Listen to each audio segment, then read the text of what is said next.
Hello students, welcome back to the virtual class.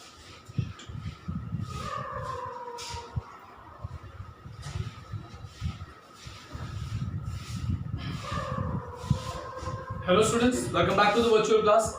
Economics chapter number 2 and we are at the conclusion part of this chapter today. The last topic, the last economic concept you need to understand in this year is the trade cycle.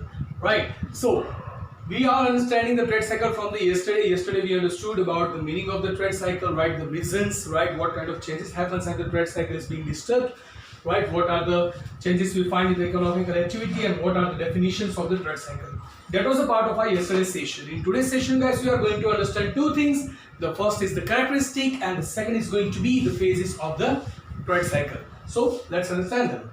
At first, we will focus on the characteristics of the trade cycle, right? Kaya characteristic trade cycle na hoy chhe. There are basically four characteristics.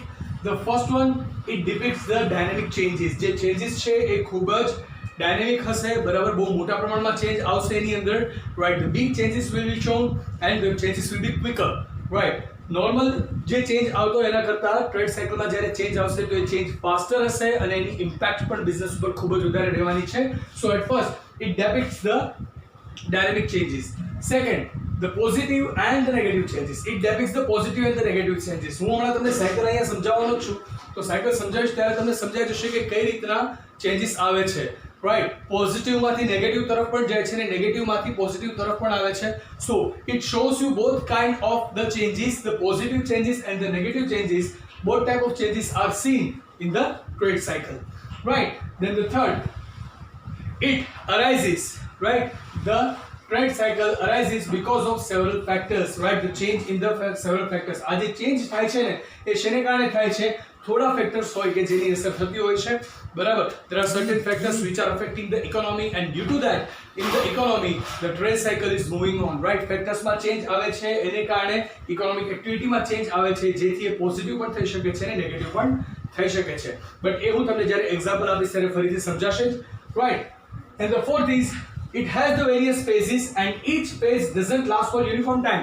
Trade cycle ના ચાર અલગ-અલગ phase છે, right? It has the various phases, right? અને ચારે જે phase છે, બરાબર, that doesn't last for uniform time. એનો લાસ્ટ થવાનો કોઈ ચાન્સ નથી હોતો, કોઈ ટાઈમ ફિક્સ નથી હોતો કે ક્યારે આ ચેન્જ ખતમ થશે, બરાબર? પોઝિટિવ ચેન્જ છે તો કેટલા સમય સુધી એ ચાલુ રહેશે અને ક્યારે નેગેટિવ થશે. There is no uniform time for that.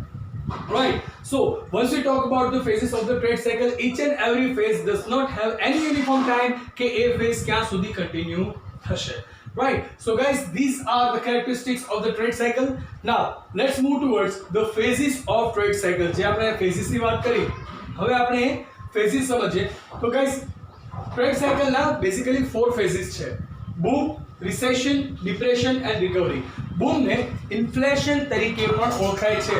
So I can either write boom or I can also write the inflation, right? Boom, recession, inflation and depression, right? Boom, recession, depression and recovery. These are the four phases of the trade cycle, right?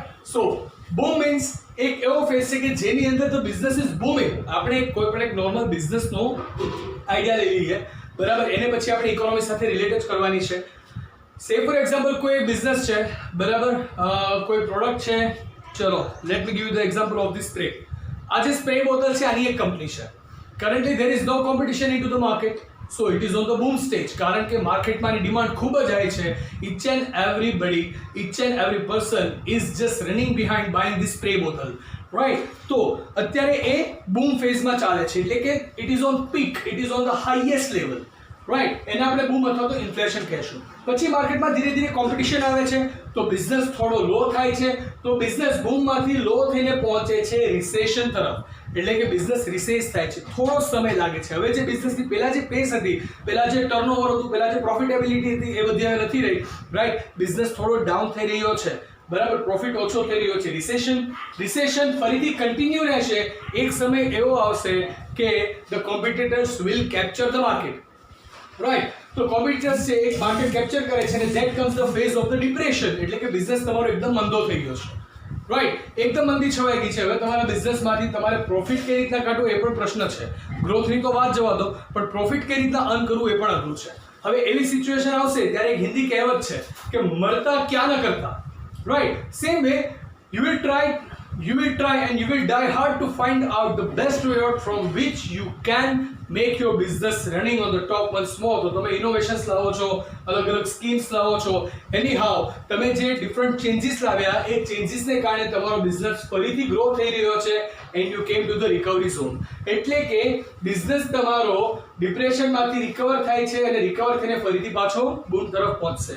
Right, these are 4 basis. હું આ બેઝિસને personally મારા understanding માટે હું આ જે 4 ફેઝિસ છે ને એને 2 પાર્ટ્સમાં ડિવાઈડ કરું છું. બરાબર, બૂમ અને depression, they are the stages.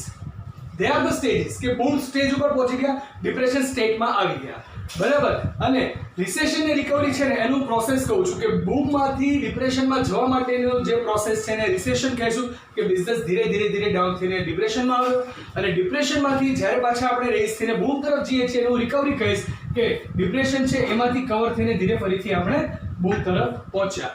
અને ઇકોનોમીની અંદર ગાઈસ નાના મોટા ચેન્જીસ આવતા હોય છે કે જેને કારણે આ ચેન્જીસ જોવા મળે. કોઈ પણ એક ફેક્ટર હોય, બરાબર, એ ફેક્ટરની અંદર માનો કે કાંઈ પ્રોબ્લેમ થાય છે તો એને કારણે આખી ઇકોનોમી ડિસ્ટર્બ થાય છે. સે ફોર એક્ઝામ્પલ, રેઇનફોલ જે પર યર થવો જોઈએ, રેઇનફોલ પ્રોપર ના થાય, બરાબર, તો એને કારણે શું થશે? ડ્રોટ જેવી સિચ્યુએશન હશે. જો ડ્રોટ હશે તો એગ્રીકલ્ચર સેક્ટર ડાઉન થશે, એગ્રીકલ્ચર સેક્ટર ડાઉન થશે એટલે સેકન્ડરી સેક્ટર પણ ડાઉન થવાનું છે અને એની ઇફેક્ટ ડાયરેક્ટ સર્વિસ સેક્ટર ઉપર પણ પડશે.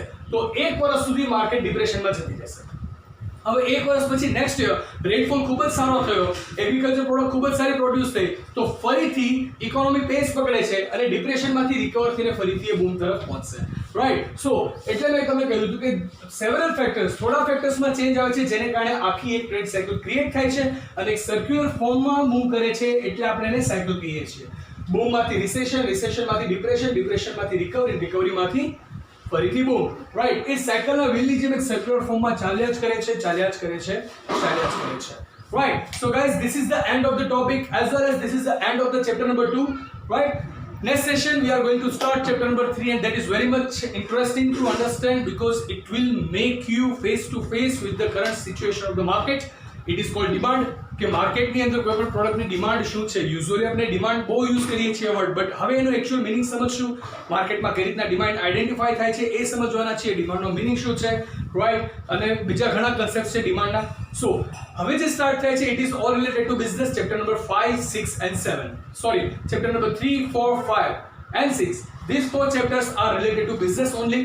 Right, so tomorrow we are going to start the chapter number 3. I hope you guys are quite clear with this last topic. Right, that is the characteristic of trade cycle and phases of trade cycle. In case any query, you can contact me personally or else you can post the public comment over here. I'll be happy to answer you. Right, so I'll see you tomorrow with the new chapter, chapter number 3, demand. Till then, I would like to take your leave. So goodbye, take care, have a nice time, stay home, stay safe, keep making notes. Thank you.